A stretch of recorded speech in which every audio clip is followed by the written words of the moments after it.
datang di PKK Talks, bincang bermanfaat untuk Metro Ceria.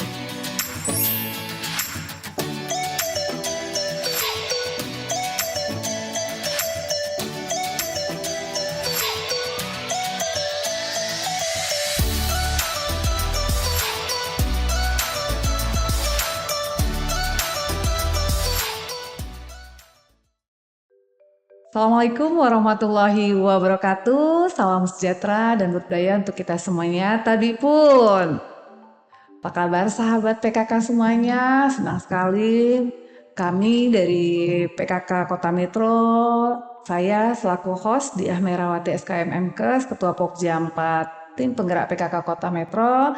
Di saat ini tentunya sangat senang sekali dapat membersamai sahabat-sahabat PKK semuanya di program podcast PKK for Talk Metro Cerianya dalam kegiatan atau program di konser, yaitu konsultasi seputar kesehatan, yang mana program ini adalah kerjasama antara tim penggerak PKK Kota Metro bekerjasama dengan Ikatan Dokter Indonesia Cabang Kota Metro.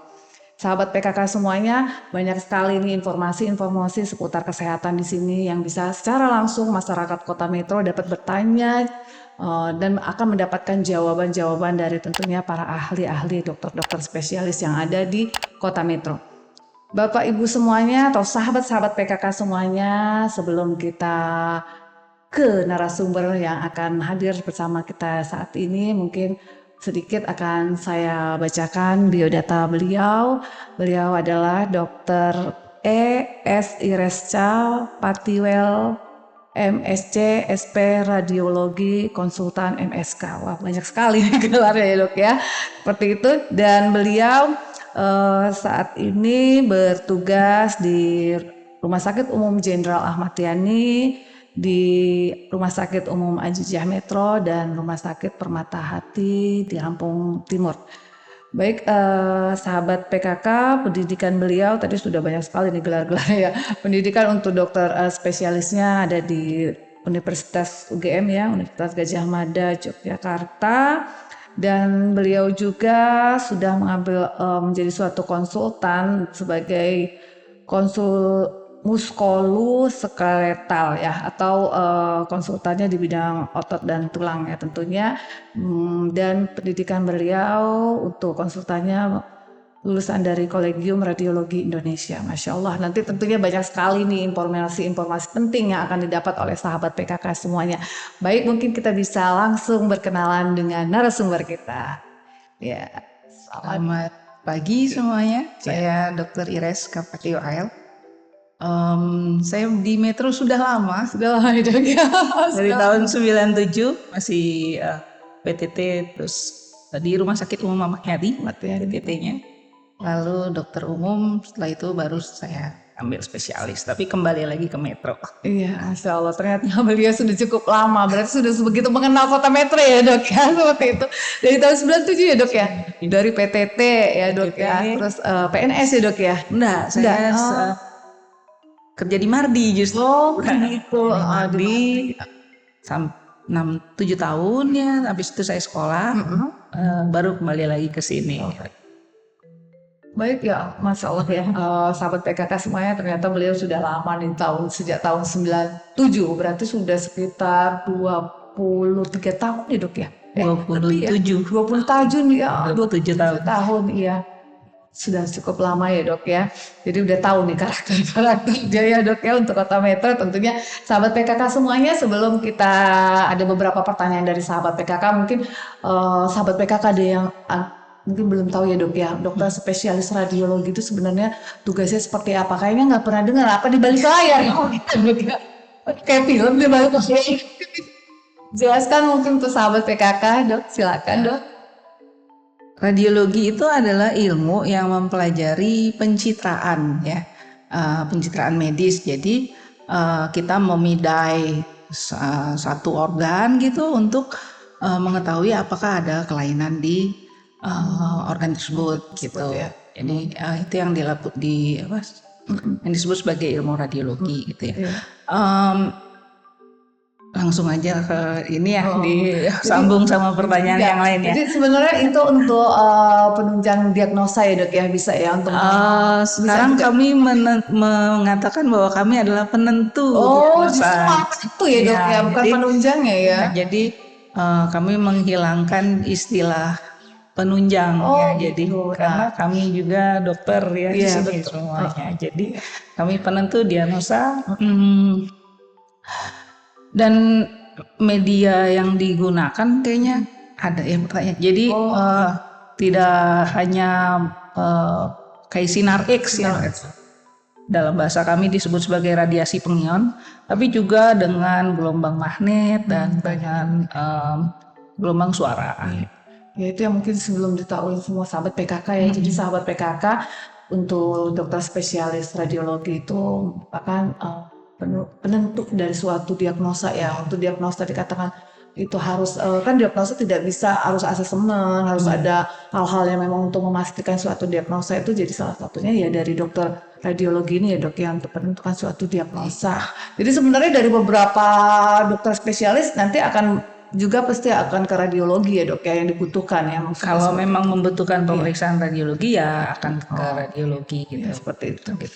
Baik sahabat PKK semuanya, mungkin sahabat PKK sudah nih untuk dokter spesialis radiologi itu membidangi apa ya. Tadi merupakan salah satu penentu juga untuk suatu diagnosa dari pasien kalian ya Bapak Ibu semuanya.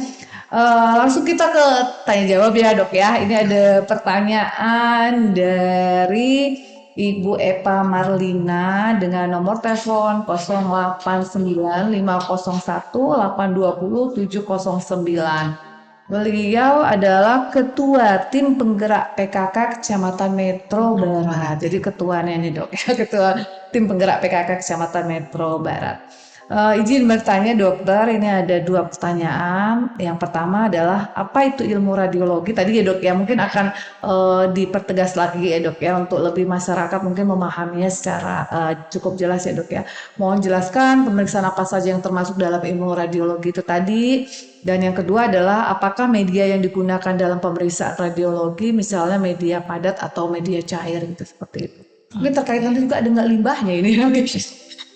Ya, silakan dok. Jadi seperti yang tadi disebutkan, jadi radiologi adalah ilmu yang mempelajari pencitraan medis ya. Untuk satu organ kita mau lihat apakah ada kelainan atau apakah ada hal-hal yang perlu dijelaskan tentang struktur organ itu gitu ya. Jadi langsung lanjut aja ya ke pertanyaan yang kedua. Nah, media yang digunakan kami itu menggunakan sinar ya, sinar X ya. Bahasa awamnya dibilangnya sinar X. Kami menyebutnya sebagai radiasi pengion ya. Nah, contoh-contoh pemeriksaan radiologi dengan sinar X itu yang umum seperti foto toraks ya, foto dada ya. Ronsen gitu ya dok. Foto ronsen, suka bilang foto ronsen itu menggunakan sinar X ya, foto gigi, CT scan ya, CT scan juga merupakan foto dan pemeriksaan dengan sinar X ya. Berikutnya kami juga menggunakan media gelombang suara yaitu pada pemeriksaan ultrasonografi ya. USG Jadi ya. USG itu menggunakan gelombang suara ya. Berikutnya kita menggunakan juga gelombang magnet ya. Gelombang magnet itu kita melakukan pemeriksaan dengan MRI ya, MRI. Lalu sepertinya itu saja ya tadi pertanyaannya. Iya, kalau media padat itu maksudnya seperti apa dok ya? Nah, Enggak ya dok ya, dia magnet ya. jadi seperti yang saya sebutkan tadi, semuanya itu media nggak kasat mata ya. Jadi maksudnya mungkin itu media kontras ya. Oke. Saya pikir media untuk menghasilkan gambar itu. Media kontras dipakai pada pemeriksaan-pemeriksaan khusus ya. Bisa pada kontras konvensional, bisa pada CT scan dengan kontras dan pemeriksaan MRI dengan kontras ya. Nah, kontrasnya itu cair ya, Cair ya? dan disuntikan ke dalam pembuluh darah ya. Em, apa kontrasnya itu tapi tidak sembarang orang ya bisa Dengan indikasi itu. ya satu dengan Contohnya apa, indikasi. Dok? Contoh mungkin penyakit yang perlu pemeriksaan dengan kontras tadi untuk radiologinya. Kami sih tergantung permintaan ya, permintaan. Jadi kalau permintaannya dari dokter pengirim itu minta pemeriksaan dengan kontras, kami lakukan. Tapi syarat dari kami adalah harus ada pemeriksaan fungsi ginjal yang normal. Oh, Jadi syarat mutlaknya adalah pemeriksaan kontras adalah fungsi ginjalnya harus normal. Kalau tidak normal, kami tidak melakukan. Tapi itu hanya khusus untuk kontras yang disuntikan, yang intravena gitu ya. Jadi kalau kontrasnya ditelan gitu ya, kalau untuk mau melihat apakah ada tumor atau sumbatan di usus gitu ya, atau di lambung gitu atau di lambung, itu syarat utamanya adalah tidak ada sumbatan total. Jadi kalau kami bilang, kalau kami periksa masih ada bising ususnya, masih ada peristaltik ususnya. Berarti harus dikeluarkan. Iya, karena semua ya, kontras Dok, ya? itu harus dikeluarkan. Ya, Berarti harus rawat inap biasanya, Dok, kayak gitu. kalau CT sama yang periksa fungsi Ya, memang misalnya kalau harus pengen nginep. tahu batu ginjal gitu ya, Dok, misalnya gitu. Batu ginjal yang paling sederhana USG dulu aja. Selain Ya, memastikan lagi gitu. USG biasanya sekarang ada sih ya, bisa sekalian melihat fungsi itu dengan IVP ya. Oh iya, Tapi ICV itu. sekarang trennya adalah kalau dia sudah melihat ada secara USG ya, atau secara foto polos curiga ada batu gitu, maka akan dilakukan pemeriksaan langsung CT scan polos. Jadi CT scan ICV tadi. tidak, sekarang jarang IVP, kecuali kalau mungkin dokternya menganggap perlu gitu ya, apa mau lihat ada trauma justru ya, jadi trauma ginjal, terus dia mau lihat apakah traumanya itu menembus sampai ke collecting system, jadi sampai ke dalam ginjalnya gitu. Itu kita pakai IVP, jadi atau CT dengan kontras ya. Jadi kita lihat bahan kontrasnya tuh keluar nggak dari ginjal gitu. Gitu Seperti maksudnya itu, kontras. ya. Tadi yang dimaksud media Iya. itu ya, Dok, ya, kontras. Tapi kalau Kalau itu kan berarti cair ya, Dok, ya? Cair. Nah, memang ada yang padat, Dok? ada yang padat itu barium.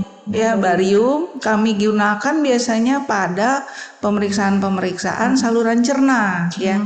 Jadi dia bentuk fisiknya sih seperti tepung ya, putih gitu ya.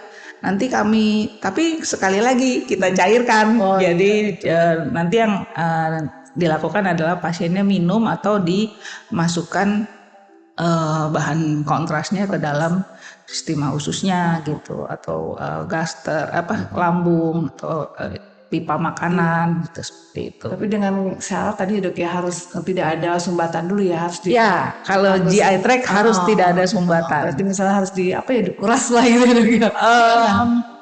Kalau ya biasanya sih kami minta dikuras ya. Kalau kolon loop, jadi untuk pemeriksaan usus besar itu kita minta dikuras. Tapi kalau usus halus biasanya enggak, cuman puasa aja ya. Gitu. Kayak yang kalau yang misalnya daerah ginjal tadi nggak perlu. Kalau yang daerah ginjal, kalau pakai kontras IV, kontras yang disuntikan wajib puasa. Wajib puasa. Puasa dan dikuras juga ya. Kalau dia ya sebaiknya iya. Sebaiknya IVP, karena IVP kan cuman satu dari depan ke belakang, jadi kadang-kadang kotoran itu menutup gambaran. Karena itu harus dikuras. Biasanya dia dikasih urus-urus sebelumnya pemeriksaan. Nah, tadi yang perlu minat gitu ya, Dok, ya. Ya, menginap biasanya. Jadi kalau yang pakai tadi kontras itu ya diupayakan kalau bisa minat, karena dia puasa. Ya, puasa dan dikasih urus-urus. Gitu. Jadi begitu ya, Bu Evi. Sudah cukup jelas saya rasa. Jadi medianya tadi itu kalau dia sifatnya kontras ya, itu sesuai dengan permintaan daripada dokter lainnya Ya. untuk memastikan diagnosa ya Iya. dok ya untuk seperti itu. Baik, ke pertanyaan berikutnya ya dok ya. Boleh. Mudah-mudahan sudah bisa dipahami oleh Ibu Epi Marlina ya seperti itu. Pertanyaan kedua dari Sinta Fitria dengan nomor handphonenya 083184530509 dari Hadi Mulyo. Dokter, kami izin bertanya, pada kondisi atau mengidap penyakit apa saja seorang dilarang untuk melakukan pemeriksaan radiologi? Apa alasannya? Nah, mungkin tadi bisa juga sih dokter ya dijelaskan apa saja sih yang memang penyakit jenis apa saja memang yang memang butuh untuk dilakukan radiologi dan apa saja yang memang itu menjadi suatu hal yang berlawanan untuk dilakukan penunjang diagnosanya, itu bukan penunjang ya apa tadi ya untuk memastikan diagnosa itu dengan radiologi gitu seperti itu. Pada dasarnya sih hampir semua penyakit ya bisa kami lakukan pemeriksaan radiologi ya, tapi dengan pemilihan mungkin jenis tertentu gitu ya. Jadi mungkin nggak pakai sinar X tapi di USG saja atau mungkin langsung ke MRI saja gitu. Jadi pada dasarnya semua ya. Nah, kondisi yang tidak dianjurkan ya. Jadi tidak dianjurkan untuk melakukan pemeriksaan dengan sinar X ya.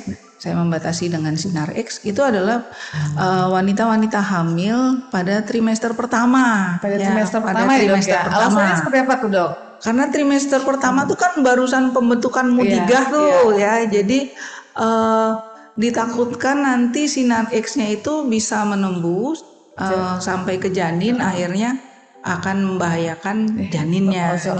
Janinnya itu. Jadi pada trimester pertama biasanya kami menganjurkan untuk tidak dilakukan foto dengan sinar X ya seperti itu. Jadi kalau USG aja bisa ya dok ya, karena biasanya USG bisa. Mungkin dengan usus buntu gitu ya dok. Itu bisa ya. Usus buntu justru pemeriksaan paling bagusnya malah pakai USG ya. USG. Jadi kalau memang dia perlu pemeriksaan penunjang atau perlu pemeriksaan untuk menentukan diagnosis, mungkin bisa dipikirkan pemeriksaan yang lain gitu ya, mungkin USG atau MRI seperti itu. Yang bahaya itu yang radio ini ya, sinar X ya. Kalau USG masih bisa. USG bisa. USG bisa ya. Seperti itu. Tadi cuma itu aja Bu ya untuk yang saja. Iya. Kalaupun sampai trimester kedua apa trimester ketiga ya kita bilang sih memang lebih aman, tapi biasanya kalau memang nggak ada alternatif lain, biasanya perutnya nanti kamu tutup dengan apron, ya perutnya nanti tutup dengan timbal gitu biar tidak menembus. Sinar X-nya tidak menembus sampai itu juga kalau udah nggak ada pilihan lain. Karena tadi banyak ya dok ya jenis-jenis yang bisa dipergunakannya. Cuma ibu hamil ya dok ya untuk kalau sinar X kalau umpamanya MRI itu kalau dia pakai implan yang mengandung logam ya. Implan yang mengandung ini MRI ya. Implan yang misalnya patah tadi ya. Patah pakai pen ya, pakai pen tapi pennya yang tidak kompatibel dengan MRI. Jadi kan sekarang kalau dengan teknologi baru udah pakai titanium tuh, itu nggak apa-apa ya. Tapi kalau yang masih pakai pen yang lama gitu, kita harus nanya dulu nih sama ortoped yang masang, ini bisa masuk MRI nggak? Kalau umpamanya nggak bisa, kita kerjakan. Tidak bisa membaca hasil juga itu. Bukan tidak bisa membaca, itu bisa ketarik. Gitu. MRI kami di Ahmad Yani, MRI di Ahmad Yani itu 3 Tesla ya. Jadi nggak bisa kita bawa HP atau kamera moto di depan MRI itu ketarik. Iya. Kuat sekali dia 3 Tesla. 3 Tesla itu udah bagus ya. Itu yang paling tinggi. Iya, seperti di Lampung yang 3 Tesla hanya dia. Hanya di Metro ya. Keren rumah sakit Ayani ya, karena udah dokternya juga udah banyak konsultan di sini gitu ya. Oke dok, jadi itu ya dok ya kalau yang untuk MRI tadi mungkin yang dia Kayak implan Implan ya. implan yang kita Yang nggak tahu lagi nih jenisnya. implannya bisa apa enggak. Jadi daripada kita coba-coba mendingan nggak usah aja gitu. Kecuali kalau dokter yang masang bisa bilang enggak nih implannya aman gitu. gitu. Jadi Iya. tadi yang untuk sinar X udah ada kontraindikasinya untuk ibu hamil ya TWS Iya. ke-1.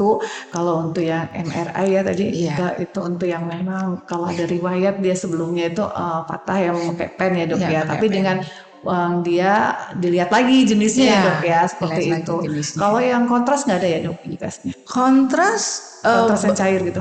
kontras yang cair itu tadi Yang fungsi sumbangan. ginjalnya. Jadi kalau yang cair ya, yang vena itu ginjalnya? fungsi ginjalnya harus normal. Berarti kalau yang dia Kreatininnya harus di bawah 2. Iya, jadi kalau dia diminta umpamanya dokter pengirimnya, dokter mintanya pemeriksaan IVP atau CT scan atau CT scan dengan kontras atau MRI dengan kontras. Biasanya dia nanti harus langsung ke lab dulu untuk meriksa fungsi ginjalnya. tadi harus di atas 2. Harus di bawah Oh, di 2, bawah ya 2. harus lebih kecil dari 2 gitu. Baru kita bisa melakukan karena kontras sendiri bisa mengganggu fungsi ginjal gitu. Malah memperberat nanti ya dok ya, Iya. seperti itu. Berarti itu ada semua ada indikasinya ya dok. Ada ada kontraindikasinya ya dok. Adanya. Kontraindikasinya yang tadi kalau sinar radiologi ibu hamil, MR itu untuk yang kalau kita ada implan tadi ya, Iya. dok ya. Terus kalau yang untuk kontras cair itu pengaruh ke fungsi ginjal tadi Iya. ya, ada nggak masalah di fungsi Iya. ginjalnya gitu ya. Kalau kontras yang padat yang barium itu barium itu gimana? kalau ada sumbatan. Jadi kalau dia benar-benar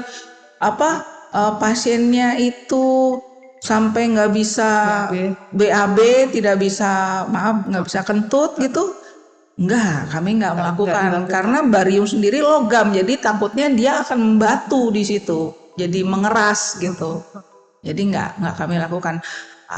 Itu aja sih. Kalau yang tadi yang padat itu diminum ya dek? Iya, diminum atau kalau dia mintanya pemeriksaan usus besar, kami masukkan lewat rektum, lewat ya? anus ya. Oke ya gitu. Iya. Kalau yang IV tadi itu yang cair ya dok? Yang ya? cair ya. Oke, sahabat PKK-nya semuanya, Masya Allah ini udah mulai tergambar ya dok ya tentang tugas-tugasnya apa memang yang jadi fungsinya gitu ya daripada dokter spesialis radiologi. Udah tahu semua nih sahabat PKK semuanya, jadi semua jenis tadi ada kontraindikasinya, sudah pada tahu semua sahabat PKK semua. Mudah-mudahan ini menambah wawasan untuk sahabat PKK semuanya. Dokter, ini ada beberapa pertanyaan, nanti minta tolong dokter untuk yang memilih nih mana yang pertanyaannya oke dok ya, karena nanti kita ada sedikit hadiah lah untuk sahabat PKK semua yang memang peran aktif di dalam talkshow, di dalam podcast ini di program konsernya tentunya. Ke pertanyaan selanjutnya dok ya. Pertanyaan yang ketiga ada dari Dian Zakia dengan nomor telepon 0821 7657 8234. Alamat beliau dari Yosodadi. Dokter, saya ingin bertanya nih, apakah ada efek samping di kemudian hari bila pada bayi kurang dari 1 bulan dilakukan pemeriksaan X-ray? Berarti dengan sinar X ya, dengan sinar X itu yang bayi nih ya dok ya. Tadi kan kita bahas gimana dengan yang bayi nih ya dok ya, seperti itu. Oke. Mungkin dok, boleh silakan. Pada dasarnya kalau asalkan indikasinya tepat ya.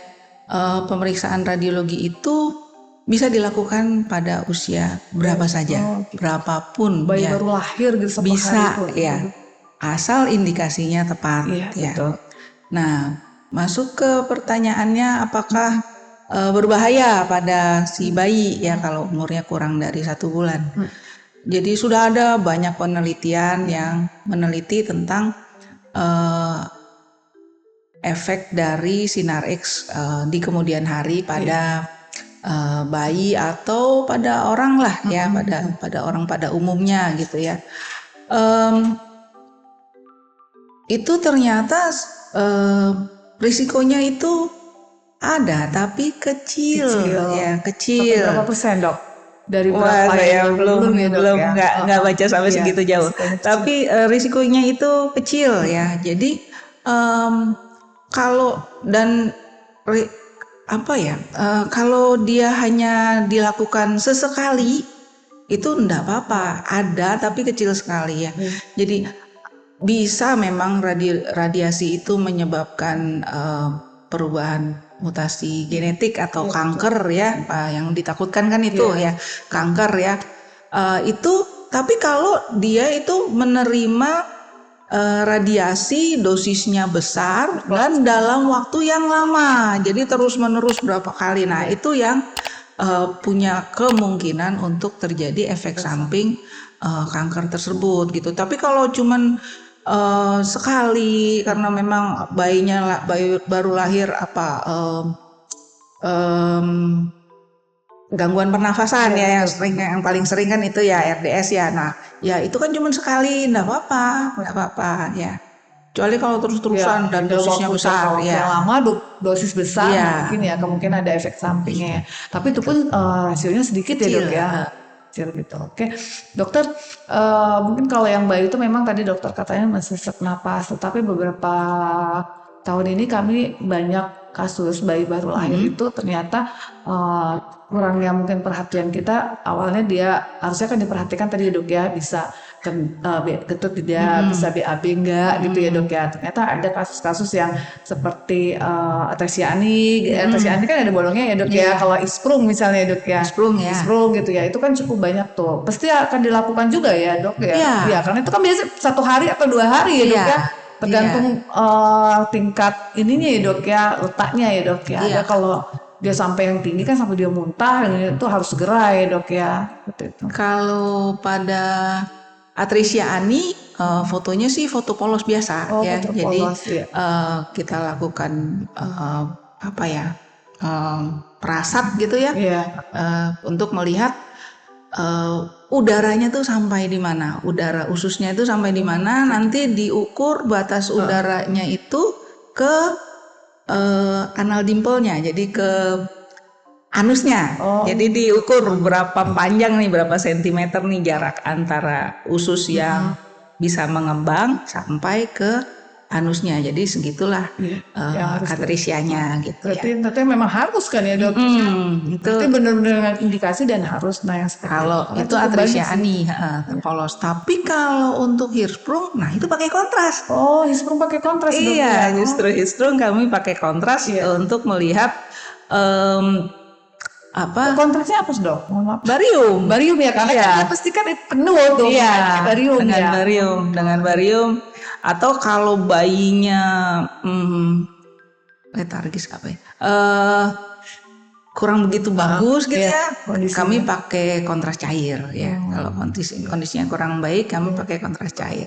Hirschsprung pakai kontras ya kita untuk melihat zona transisinya sepanjang mana gitu. Jadi untuk membantu dokter bedahnya untuk menentukan di sini saya harus melakukan operasi gitu. Di reseksinya di sebelah sini gitu kan.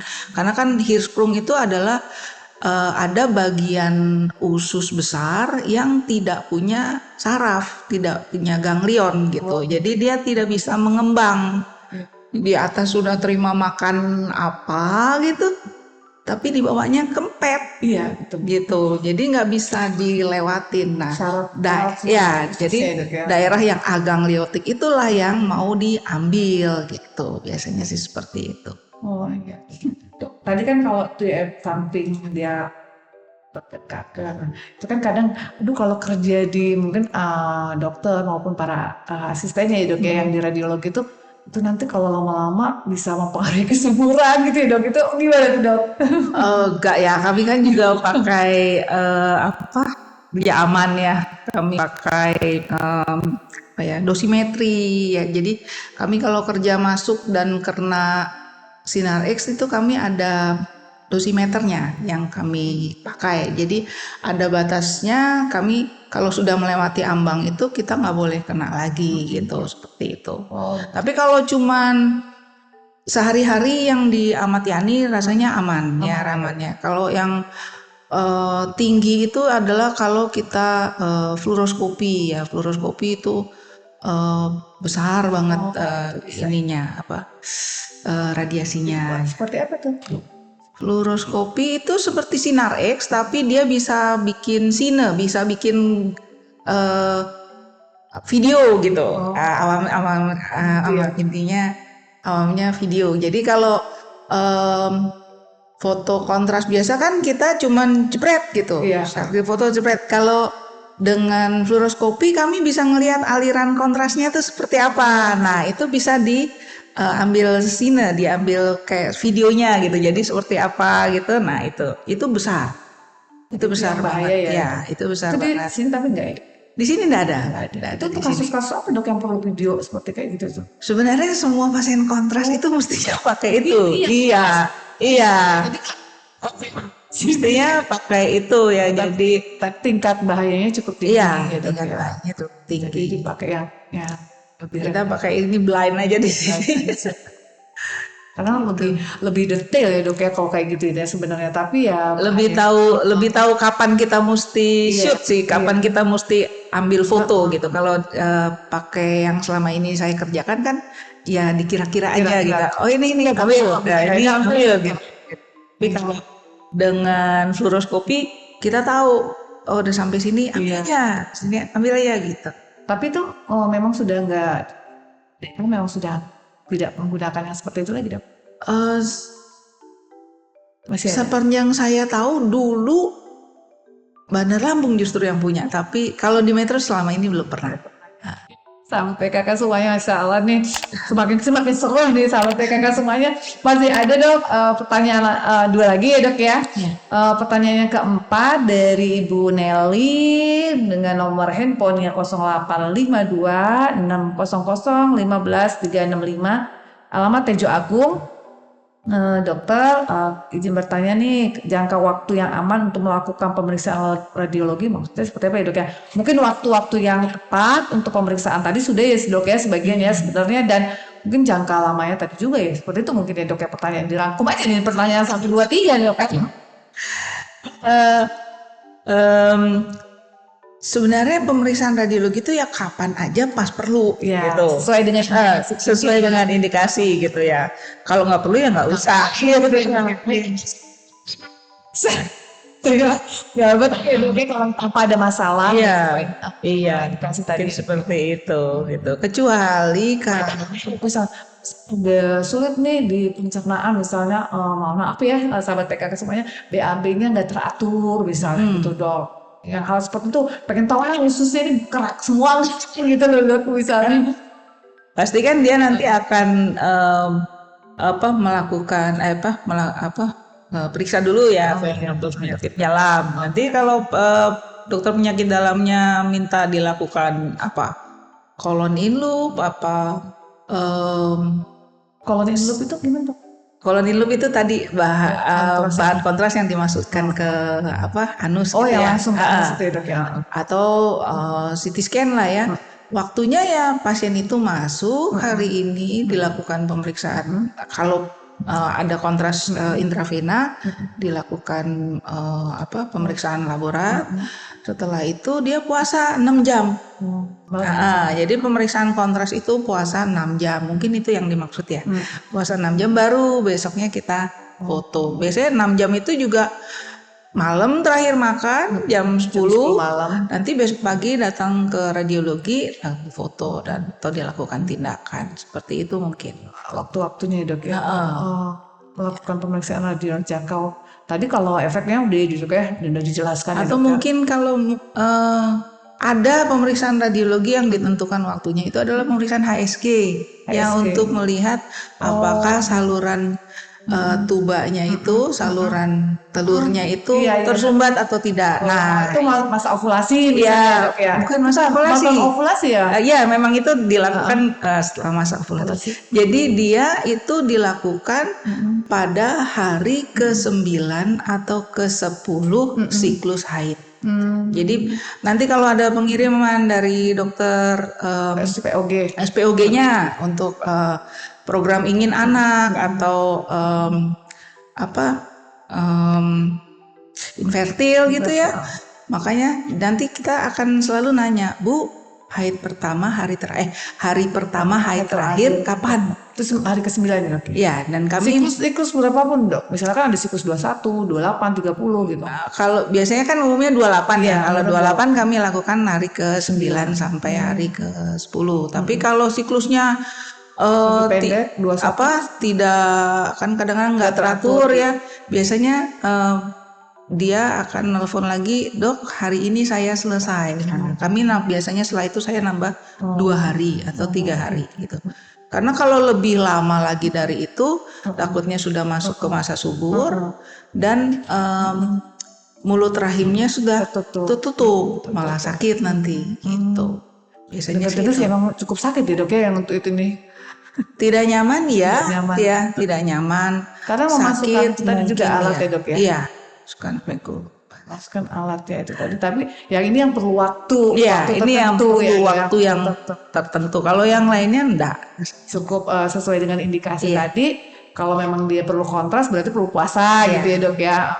Baik, mungkin Bu Nelly cukup jelas ya yang kalau waktu tertentu untuk pemeriksaan tadi HSG apa? HSG untuk pemeriksaan HSG yang dengan indikasi tadi yang memerlukan untuk waktu-waktu tertentu yang seperti misalnya hari ke-9 ya dok ya. Hari ke-9 menstruasi yang terakhir ya dok ya. Seperti itu.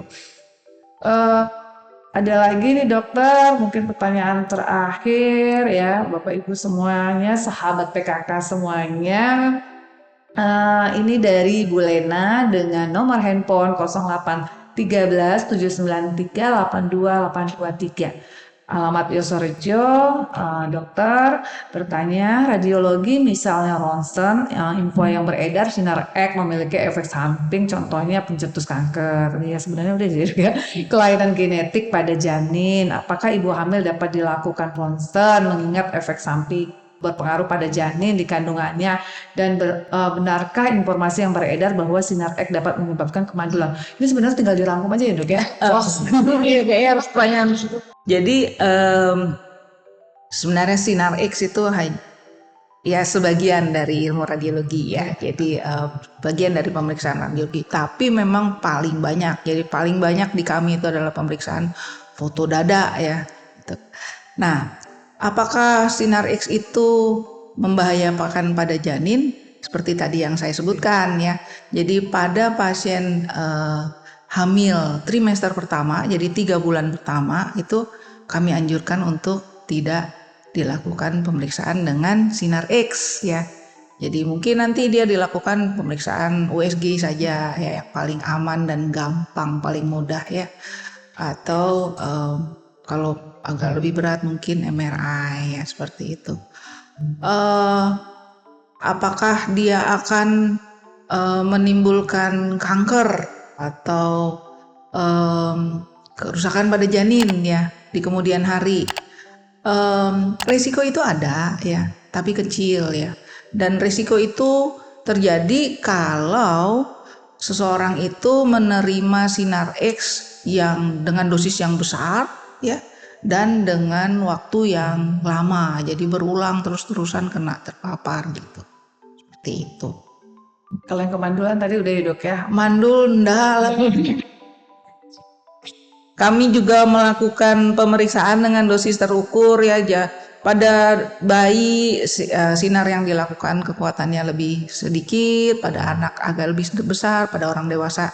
Jadi semuanya ada ukurannya ya. Dan kami juga yang bekerja di instalasi radiologi kan juga pakai APD ya, pakai pelindung diri ya. Jadi enggak kalau sampai mandul. Enggak. Terima kasih dok ya. Terima kasih dokter ya. Sahabat PKK semuanya sudah banyak informasi yang kita dapat. Mungkin dok sedikit beberapa kata lah untuk memang menjadi pemahaman daripada sahabat-sahabat PKK kami yang memang mungkin mitos-mitos atau lain sebagainya yang menjadi suatu pembelajaran edukasi untuk sahabat PKK semuanya dok, bisa disampaikan oleh sahabat PKK. Oh iya. Jangan takut ya kalau memang harus melakukan pemeriksaan radiologi. Toh pada saat dikirim ke instalasi radiologi akan ada pertanyaan-pertanyaan atau pemeriksaan yang memang dibutuhkan untuk menapis apakah pada pasien ini bisa dilakukan pemeriksaan tersebut gitu. Kalau ternyata menurut kami nggak bisa, nanti kami akan mengusulkan pada dokter pengirim untuk melakukan pemeriksaannya ini aja gitu, seperti itu. Terima kasih dokter. Mudah-mudahan bisa berjumpa lagi ya Terima kasih. di tema-tema podcast yang selanjutnya. Baik sahabat PKK semuanya, sudah cukup lama nih beberapa waktu ini kita beberapa menit ini kita sudah menambah lagi pengetahuan dan wawasan tentunya untuk sahabat PKK semuanya seputar tentang radiologi ya yang perlu kita sampaikan mungkin nanti ke sahabat kita yang lainnya, ke masyarakat yang lainnya, yang mana ibu-ibu kadar merupakan suatu promotor untuk segi kesehatan tentunya. Jadi ilmu ini dapat dibagikan lagi kepada masyarakat Kota Metro. Mudah-mudahan ini menjadi suatu tambahan nilai yang baik untuk ibu-ibu semuanya, sahabat PKK, dan kita bisa bertemu kembali di podcast selanjutnya di program konsernya konsultasi seputar kesehatan Fortalk Metro Ceria di PKK Metro Ceria ya, bekerja sama dengan tim penggerak PKK Kota Metro, bekerja sama dengan IDI Ikatan Dokter Indonesia Kota Metro, dan sampai jumpa, bertemu kembali di tema-tema selanjutnya. Saya mohon maaf untuk segala kekurangannya. Saya akhiri. Wassalamualaikum warahmatullahi wabarakatuh. Selamat datang di PKK Talks, bincang bermanfaat untuk Metro Ceria.